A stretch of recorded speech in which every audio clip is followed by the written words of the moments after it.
day I'm gonna move to Robbinsdale, and I hope you will come along. There'll be downs, there'll be ups, whiz bang days and monicums. We can find a balance, baby, baby, we can find a place to belong. Won't you please come with me to Robbinsdale? Come and see. Hello, and welcome back to our continuing look at the Mayors of Robbinsdale. I'm Crystal Boyd, a member of the Robbinsdale Historical Society. In this episode, the Mayors of Robbinsdale Part 2 will step into a time of real momentum and personality, when strong leadership helped shape the city through years of growth, change, and some unforgettable stories. We begin with Mayor Robert A. Merwin, whose 4-vote victory in 1954 set the stage for a fascinating chapter in local history. Robbinsdale was on the move, expanding, evolving, and even considering a merger with the neighboring city of Crystal. Big ideas, practical concerns, and even a little humor, especially when the mayor didn't wait for a city merger and simply moved across the border. From there, we'll meet a series of leaders who each left their mark. John Joe Johnson, who briefly studied the ship, and the legendary Walter Sochacki, a coach, teacher, and outspoken advocate who wasn't afraid to challenge the norms of his time. His story reminds us that leadership isn't just about policy, it's about courage, character, and community.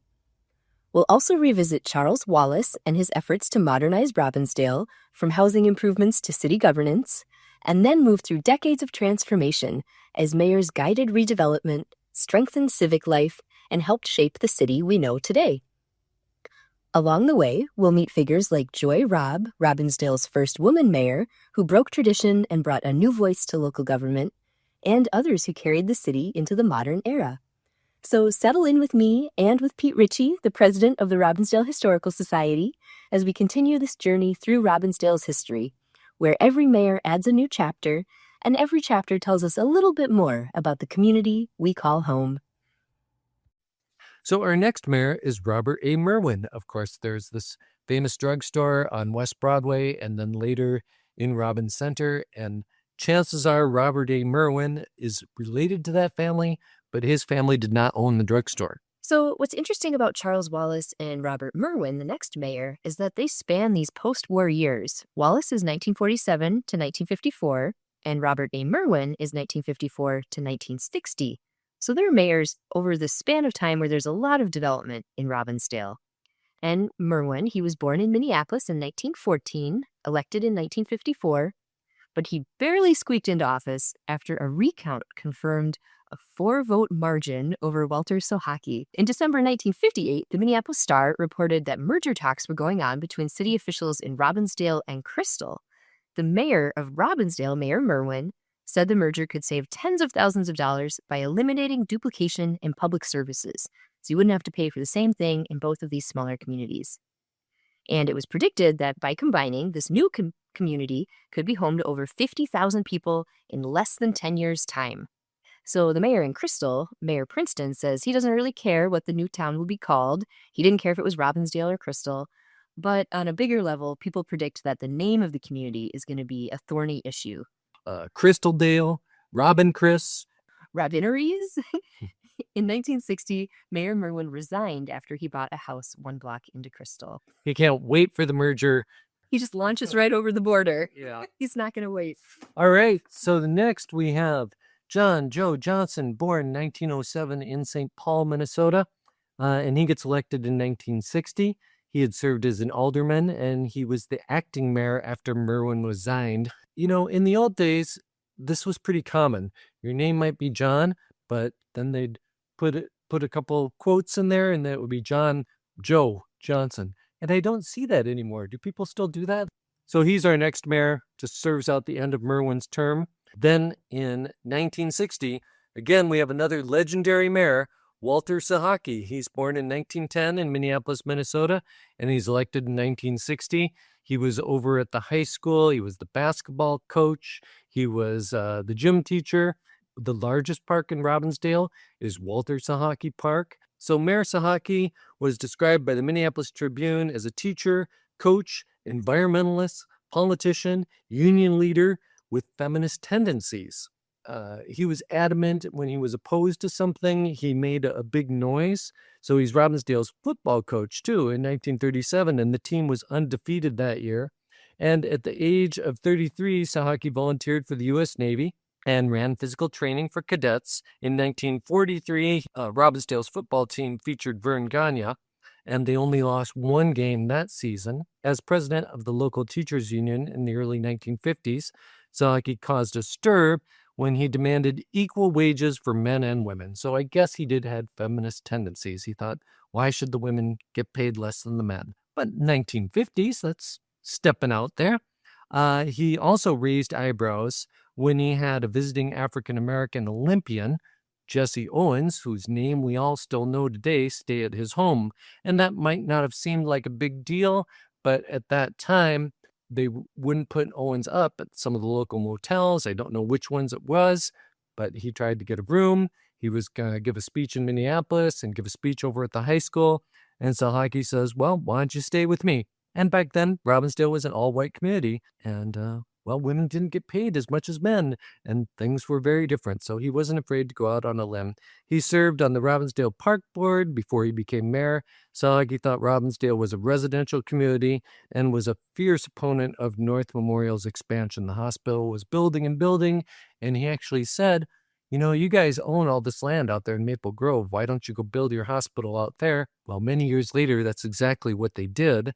And in 1984, Sochacki Park was named for the former mayor at the insistence of the former owner of the 34 acres that now comprise most of that park. And Red Sochacki is, I know that he's remembered in sports circles.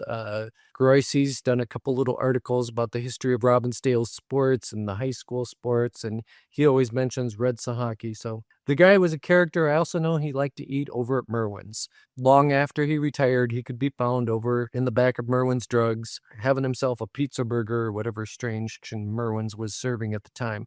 And now we're back to Charles Wallace, born in 1915 in Sloan, Iowa. And so nobody was surprised when Captain Billy Fawcett's barber stepped back into the mayor's office for a second time. Wallace worked for TV Everson and Associates as a municipal bond consultant.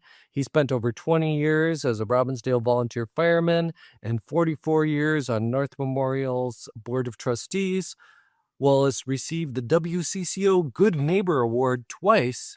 During the time Wallace worked with the city commission, led by city attorney Patrick Rufinock, to redraft a 52-page city charter. One difference the Robbinsdale Charter Commission wanted was staggered elections in order to assure some continuity on the city council. Because of the continuing deterioration of homes in Robbinsdale, Wallace and the city council established the Robbinsdale Housing and Redevelopment Authority. And one of the things they did was we had these little houses, and in Minneapolis and in some of the first-ring suburbs, they're called alley houses. So you would build a substandard house, or maybe you'd even move a cabin from someplace else and put it on the back of your lot toward the alley. And the Robbinsdale Housing Authority, one of the first things they did was encourage people to move out of those houses or condemn them if they were rental properties and build a nicer, newer home on those places. Around Crystal Lake, there was a whole bunch of them that were actually rental and lake cabins that had been put up by the Nash family in their early 20s or late teens, and those all got kind of moved out by the Robbinsdale Housing Authorities. I think there's still maybe 2 or 3 left back there that got remodeled and became modern homes. So there were 150 homes that were identified that just were considered substandard, and many of them, another word for those were garage homes, they would call them, and they were built, to be temporary things, and you're also going to, eventually you were going to have enough money to build the home you wanted at the front of the lot, or maybe you never did. So the Robbinsdale Housing Authority would sometimes acquire these homes for $6,000 to $8,000, and the charter members of the HRA, Robbinsdale Housing Authority, were appointed by Mayor Wallace, and they were Milo Milkey, Frank Litherland, Hal Matson, Donald Floyd, and Riley Blodgett. Robbinsdale's old city hall on West Broadway was torn down to make way for a Red Owl grocery store parking lot in 1954. After that, the municipal offices were moved into temporary quarters in the police and fire building on Hubbard Avenue.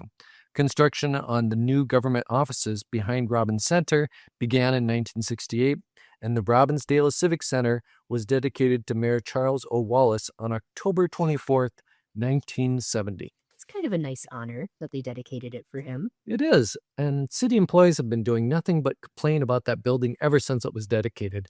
I think it's an interesting building. It's got this interesting sort of hexagon shape, this beautiful city council chambers, and you have these skylights that make up the front of it, but apparently it's very echoey. It's hard to divide into coherent spaces. It's a great place to go get your driver's license or your passport because the DMV down there just never seems to have a long line. I think what the city would really like to do is move over here by the police and fire station again. Our next mayor is James McDonald, and he was born in 1930 in Minneapolis, Minnesota. He's elected in 1972, and he was known as the watchdog of the Robbinsdale City Council.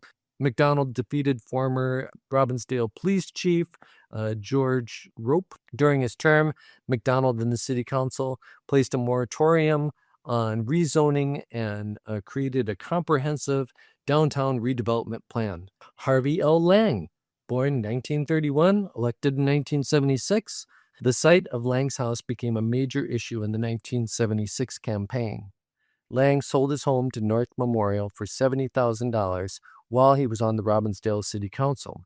The hospital removed the house to make way for a parking lot. Lang won his first seat on the city council in 1970. Lang became the president of the Minnesota Mayors Association in 1976, and 4 years later, he received the League of Minnesota Cities C.C. Ludwig Award for Outstanding Public Service, a prestigious award. Lang lobbied the legislature for a variety of municipal matters, including the use of tax increment financing for redevelopment projects and the revision of state aid formulas for municipalities. Lang worked as a program manager for Honeywell. He is also credited with changes to the city's financial position, which resulted in the city having a bond rating rising from B to A. I don't think we can underestimate the power of tax increment financing. What project gets done in any municipality in Minnesota now without that? In Robbinsdale, the big one would be the Hy-Vee was tax increment financing. I believe that some of the new apartment buildings that are just across the way on the site of the old Westfall American Legion site are tax increment financing.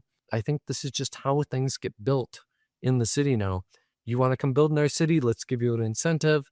Our next mayor is Ray Matson, born in 1926 in Sebeka, Minnesota, and he's elected in 1980. In 1980, 89% of the registered voters in Robbinsdale voted in the presidential election compared to the national average of 50%. 89%. I wonder if 89% voted in the last presidential election. The League of Women Voters sponsored a candidates meeting with Ray Matson, who was elected mayor, Carol Karki from the 2nd Ward, and William Blonigan from the 1st Ward, who was elected to the city council. Let's remember that name, William Blonigan, because we're way back there in 1980, and I think that's where he makes his first appearance in our city's government. And of course, Blonigans have been involved in the city one way or another, going way back to the 1920s. And I know the other part of that family is the Kavanaughs, and they had a construction business here and built homes in Robbinsdale and in Golden Valley. Fabian Blonigan, which is just a great name, Fabian. How come nobody names their kids Fabian anymore? But Fabian Blonigan was a big sports star over at the high school, so I know he went here to Robbinsdale High School. So we'll put a bookmark in that. We're here with Raymond Matson. So he's a World War II Navy veteran, a member of the Robbinsdale City Council for 10 years. Matson helped foster big redevelopment projects like the Terrace Mall. There's one, the Ward's Terrace Mall. and the Robbinsdale Town Center. So he was mayor for both of those. Lee Square, so they tear down Lee School, and we get Lee Square there. North Memorial Medical Center expansion, First Bank's downtown offices, and Copperfield Hill. Matson owned and operated Dolly Ray Industries, a canvas, boat, and cover company, with his wife, Dolly Matson.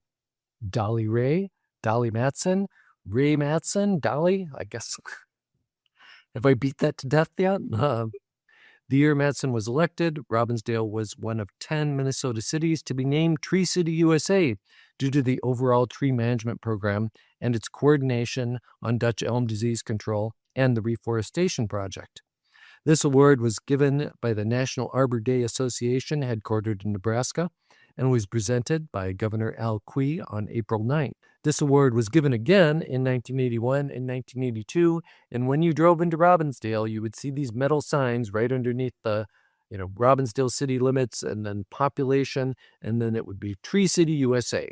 I was always proud to be part of Tree City USA. I do think the National Arbor Day's headquarters is in Nebraska. How did that happen? You must really appreciate trees if you don't have them all the time. All right. Well, I'm super excited for the next mayor. It's been 95 years since Robbinsdale became a village, and here we go. From what I understand about the way Joy Robb became mayor, was she kind of just inserted herself. The people on the Robbinsdale City Council would sort of look around when it was time to elect a mayor, say, "Are you going to run? Who's going to be next? Which one of us will be next to be mayor?" And when Joy Robb announced that she was running for mayor and she wasn't on the city council, they thought, well, she has to take her turn. She has to be on the council first and then be the mayor. You can't just walk in here and become the mayor. She'd kind of cut her political teeth when Robbinsdale was busy closing schools, and she was a big advocate. All of her children had been to the Robbinsdale schools. She graduated from Robbinsdale High School. But Joy Robb was born in 1934 in Minneapolis, Minnesota. She was elected in 1988. We like to call her the mother of Robbinsdale. She was the mother of Robbinsdale. Joy grew up on Regent Avenue and graduated from Robbinsdale High School in 1952. She went on to receive a degree at Hamline University in 1956. Robb worked for Merrill Lynch for 5 years, and that's where she met her husband. Her involvement in the local school issues led to her first election to the Robbinsdale School Board in 1984. She was elected chairperson of the board in 1986. Robb was elected to her first term as mayor of Robbinsdale in 1988 and her second term in 1992. As mayor, she was a member of the North Metro Development Association and the League of Minnesota Cities. Most of the time, when you have a Robbinsdale mayor, they come from the city council, but Joy Robb skipped all that and just became mayor. One of her many accomplishments was open mic period before every meeting, during which members of the public could address the school board and then the city council. Robb belonged to many civic organizations, the Minnesota Citizens League, PRISM, the Minnesota Center for Women in Government, the Robbinsdale Chamber of Commerce, the Robbinsdale Community Council, Citizens Independent Bank, Crystal Lake Good Samaritan Center. She was a member of the Robbinsdale Charter Commission and the Robbinsdale Historical Society. She was a founding member of Brunswick United Methodist Church over there in Crystal. That church actually was the old Elam Church. They hauled it over there to 42nd and Crystal and became the Brunswick Church. But yeah, and I got to have lunch with Joy at a class reunion. I believe it was their 60th class reunion, and it was over there at Nana Rosa's. And she was much thinner in her 80s than I had remembered her when I was in high school. I had a couple of friends whose mothers were very involved in fighting the school board because we did not want to see Robbinsdale High School closed, and that was kind of one of her big issues too. And I think she maybe even influenced the Robbinsdale City Council and the mayor at the time to make sure that they couldn't sell the land that the schools were on, that the old Robbinsdale Junior High School was on and the old Robbinsdale Senior High School was on. Any wrench they could throw in slowing down the school board and its closing of Robbinsdale schools, they threw, and she was in the middle of all that. And she's the only woman mayor. Yeah, a bit of an old boys club there. And speaking of which, so after Joy had enough of being the mayor, Mike Holtz, who had been on the city council almost as long as Bill Blagan, he's our next mayor. And again, a Robbinsdale Historical Society member. And he would come over here on Fridays pretty often and sit around and talk with Raleigh and the guys. So Mike Holtz was born in 1948 in Ham Lake, Minnesota, and he was elected in 1997, a 1966 graduate of Ham Lake High School. Holtz played basketball, football, baseball. He earned 6 letters, and he spent 2 years in the U.S. Army. When he was elected to the Robbinsdale City Council in 1981, Holtz was the president of the Robbinsdale JCs and vice president of MCB Inc. in Minneapolis. He served for 16 years on the council before running for the mayor's office in 1997. During his term, Holtz participated in the planning of Highway 100 improvements, and look at that now. There wasn't just a little planning involved there. That's probably when they took down all the picnic tables at Grazier Park and then put them in storage. Eventually they got them back, and he served on the Highway 100 Council and the Botno Boulevard Commission. He was involved in the Human Rights Commission, Park and Rec Commission, the French Park Advisory Committee. Holtz also served on the board of directors for the Northwest Cable Commission and was a board member of the Metro Mayors Association. He was a member of the Robbinsdale Library Club and the Junior Chamber of Commerce. Holtz spent many years as a volunteer for the Cub Scouts, for the Boy Scouts, and youth sports. In 2011, he received a Lifetime Service Award from the Robbinsdale Chamber of Commerce.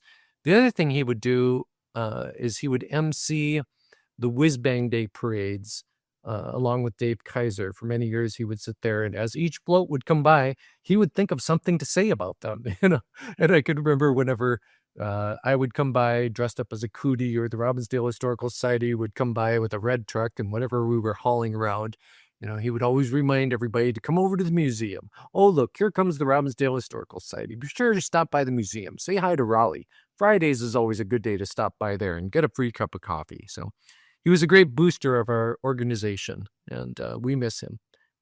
Passed away recently. Regan Murphy, born 1975 in Robbinsdale, Minnesota, and elected in 2012. I've been trying to find out where each one of these mayors was born. He's the only one that I can really nail down as being born in Robbinsdale. I think some other ones were, but I just was never able to really find it. So he's born and raised in Robbinsdale, and Murphy works as a sales representative at Stryker Orthopedics. Previously served on the Robbinsdale Planning Commission and the Parks and Recreation and Forestry Commissions. He was also a founding member of the Heart of Robbinsdale Community Foundation. In his first year as mayor, Murphy worked for free. After campaigning on a promise that he would donate his first year's pay, Murphy returned $10,000 to help build a park pavilion at Lakeview Terrace Park. Murphy has been a tireless booster for development in the city of Robbinsdale. During his term, he was an active proponent of large-scale projects like the Hy-Vee grocery store, the 150-unit Birdtown Flats apartment complex, the Parker Station apartment complex. Murphy helped attract new business like the Wicked Wart Brewery, and he promoted Robbinsdale's restaurant-led downtown revival. Murphy is also the co-founder of Robbinsdale's Birdtown Half Marathon Race, and he usually would run it wearing a kilt. That's the thing that just always stands out to me. What's interesting to me is that his salary was $10,000. I didn't know it was that low, and I just looked it up in 2025. Yeah. It was $11,900.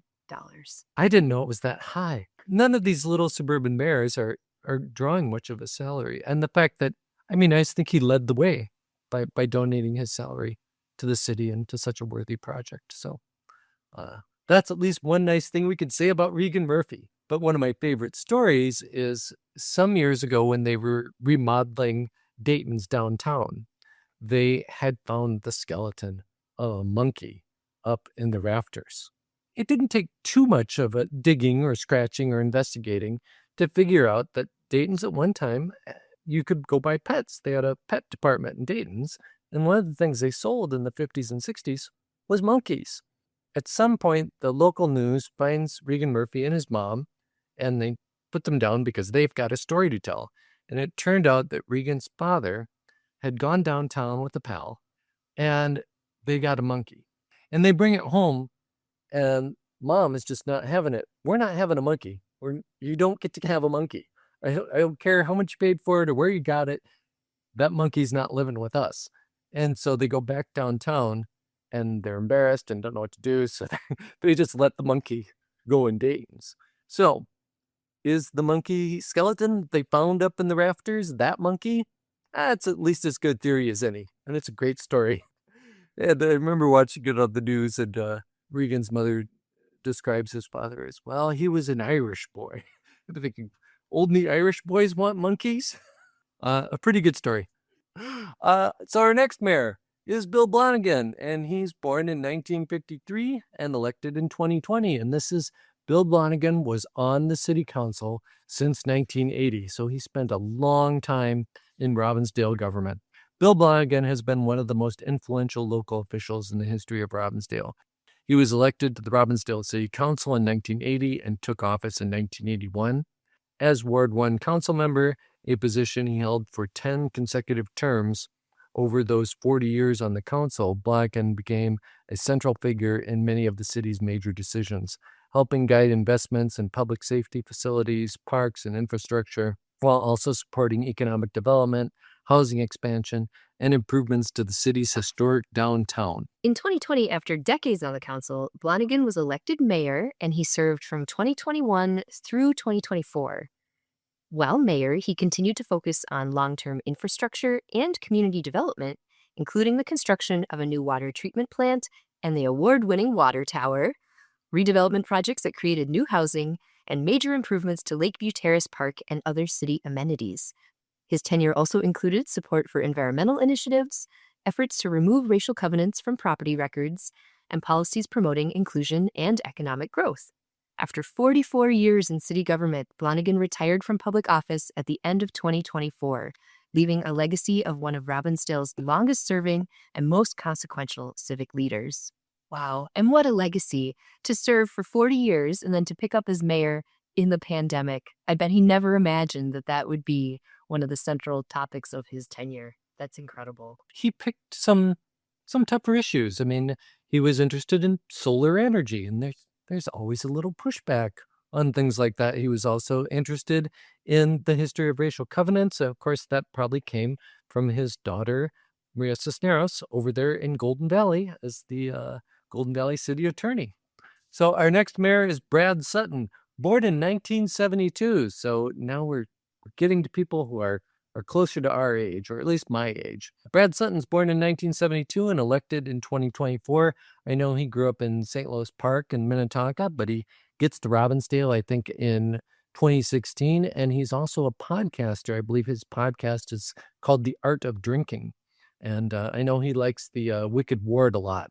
So since taking office, Sutton has overseen a major transition in city services by switching Robbinsdale's trash collection to Republic Services in response to resident feedback, and launched an upgraded Robbinsdale City website featuring improved accessibility and translation tools. On the legislative front, Sutton signed a resolution affirming a commitment to our community to support the diverse populations, and formally declared that city staff will not cooperate with federal immigration enforcement, or ICE. He also physically improved local recreation by opening a new fitness court at Lakeview Terrace Park and installing a new playground at Manor Park. Well, Brad Sutton might take us full circle back to one of those early mayors. Charles Schuler got sort of raked over the coals for Robbinsdale having much ill repute over the liquor matter and besmirching the town. Oh, that's right. Yeah, we've got a guy who's got a podcast called The Art of Drinking, which we're going to have to go listen to now. Our mayors have been rather supportive of bars and saloons throughout our history. I mean, Mayor Schuler facing down the Attorney General of Minnesota and saying, we're enforcing our liquor laws just fine. Why don't you back off? Left a great legacy for Robbinsdale. That's right. Well, Pete, this is amazing. We've been through so many mayors. Do you think there are any lessons learned from the mayors of Robbinsdale that you would want to share with a future mayor of Robbinsdale? Take the side of the saloons is an obvious one.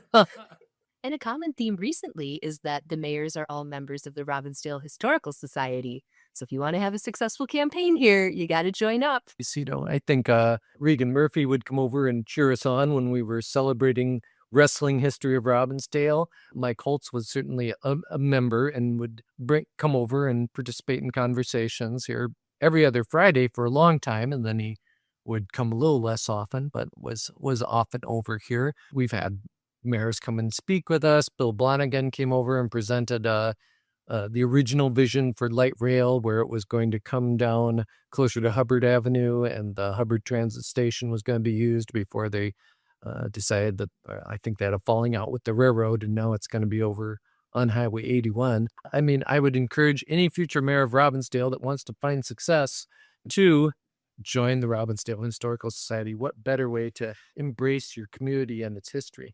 Well, we got through it. We did it. Yeah. I think we should start over and do it again. Thanks for listening. I'm Crystal Boyd. Robbinsdale Revisited is brought to you by the Robbinsdale Historical Society. Our little history museum is located at 4915 42nd Avenue North in the heart of Robbinsdale. We're open Fridays and Saturdays from 10 to 3. You can also visit us online at robbinsdale.org. You found this episode, so you know where to find the next one. Bicycle into the city every Saturday to see our friends. In the bus back home, sitting hand in hand when the evening ends. Oh, when the evening ends. Oh, when the evening ends in Robbinsdale.